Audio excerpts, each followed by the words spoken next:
Hello again, I'm Rodney Reynolds from 3dgameman.com and welcome to another video review. Today I'm looking at the Asus Transformer Pad. Now this is the TF300T 10.1 inch tablet. As you can see, the box is tiny.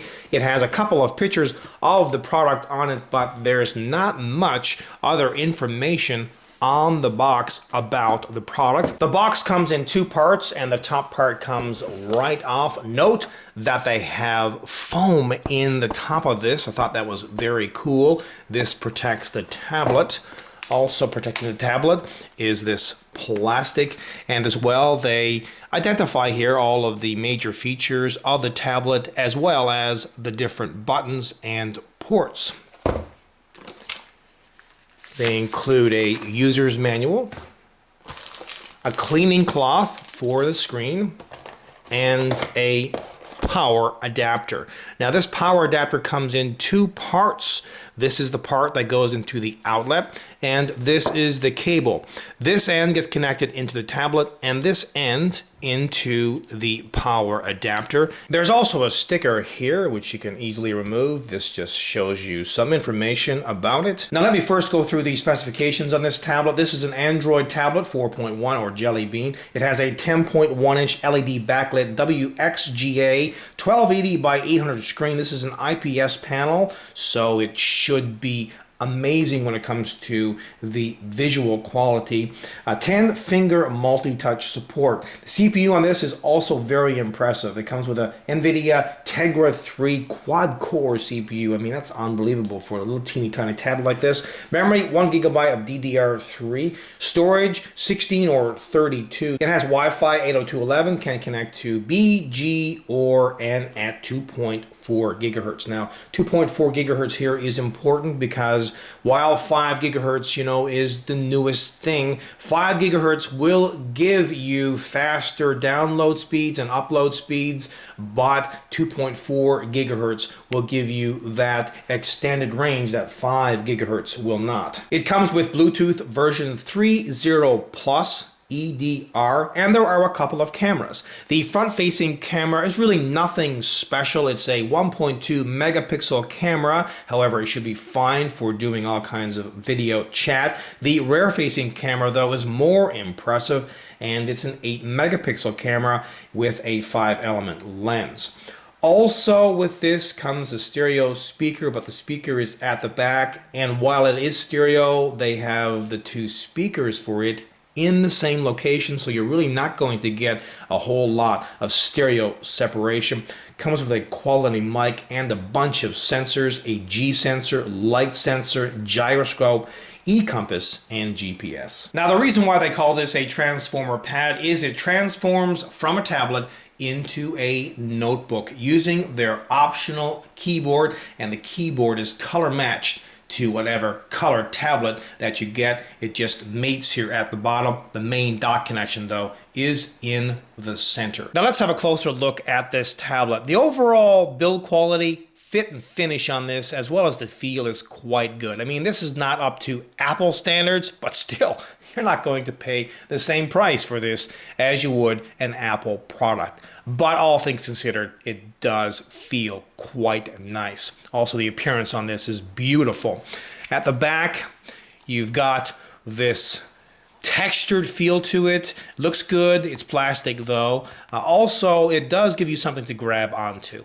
At the back here as well, you've got the Asus logo, a stereo speaker, and as I mentioned before, it is in one place. Very nice sounding speaker, but unfortunately it is at the back and it's in one area, so you're not going to get great stereo separation on this, and this is the 8 megapixel camera. Another camera on the front end, this is the 1.2 megapixel camera, perfect for video chat. At the bottom is the main dock, which is in the middle, and on the left side you have a volume rocker, mini HDMI, as well as a micro SD slot. Little mic here.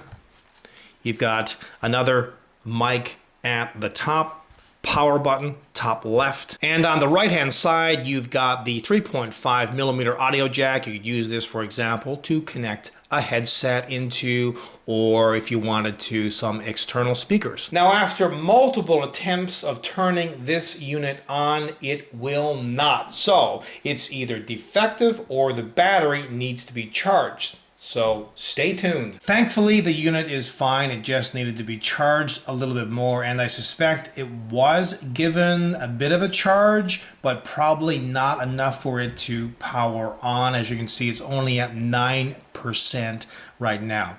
As well, the first thing that I will be doing is updating the firmware. Now, while the firmware is downloading, you can see that the current version is Android 4.0.3. Finally, the firmware is downloaded and now it's updating. Let's give it another go. This time though, I assure you it will turn on. Note all of the fingerprints over the screen. That's one downside to a tablet. It gets so gross looking if you're not continuously wiping it off. And remember, when you do, use the included cloth or a microfiber cloth that doesn't have anything else on it.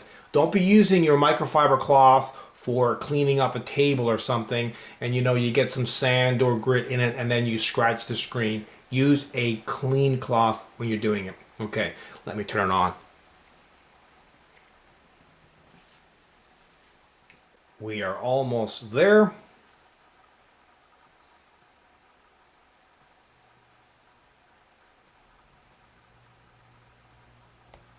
Now let's see how long it takes to power it off. The camera doesn't do any justice whatsoever to this gorgeous IPS panel. It is crisp and clear to display images, video, and text perfectly. Now, it might not be as bright as some of the newer panels, but it is still very, very impressive. What you're looking at here is the stock form. In other words, the stock background and pretty much all of the stock apps. Remember, you can add as many apps as you want to. And this thing is fast. Remember, quad core, 1.3 gigahertz. No problem handling just about anything that you want to do with it. At the bottom, we have the browser, YouTube, the camera, the gallery, Supernote, Play Music. This is the music app, Play Store, your Gmail. You can see there's another app right here showing how many emails that you have, the date, also a weather app here on the screen. But again, you can, customize this as you wish. Some Google apps here. Polaris Office, My Library, My Net, My Cloud, a decent file manager, settings, and on this screen, the Tegra Zone, which will take you to the NVIDIA Tegra Zone.